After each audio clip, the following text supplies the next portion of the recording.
అసలు నాకు వచ్చే వరకు నువ్వు ఆ 2 రోజులు ఇంకా అమ్మో ఏం ఒక్కోసారి అక్కడ 2 రోజులు కదా 2 రోజులు చాలా ఏడిపించేసాడు. నేను లేనని తెలుసా? అందుకే నువ్వురా ఏం కంప్లైంట్ చెప్పాలి అసలే? కంప్లైంట్ ఇవ్వను. ఏమని ఉన్నా డాడీ ఒక రోజు ఇంకొకడు ఏమని కంప్లైంట్ అవును సామానుడు బ్యాగ్ లో ఫీజు గురించి అలా వెళ్ళిపోయావు కదా స్కూల్ దగ్గరికి గొడవ వేసుకున్నావు కదా అన్న టీచర్స్ పిలిచి అలాగే ఫస్ట్ క్లాస్ ఏ సెక్షన్ టీచర్ అంటే పిలిచి అప్పుడు రమ్మాను. తర్వాత హాఫ్ డే 7 అంటున్నారేంటి అలా ఆడు.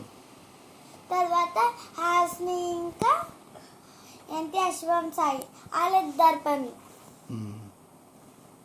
కాదు. సామానుడు నేను ఫస్ట్ బెంచ్లో కూర్చున్నాడు, సెకండ్ బెంచ్ నా వెనకాల కూర్చున్నాడు. పెన్సిల్ అంతా తీసుకొని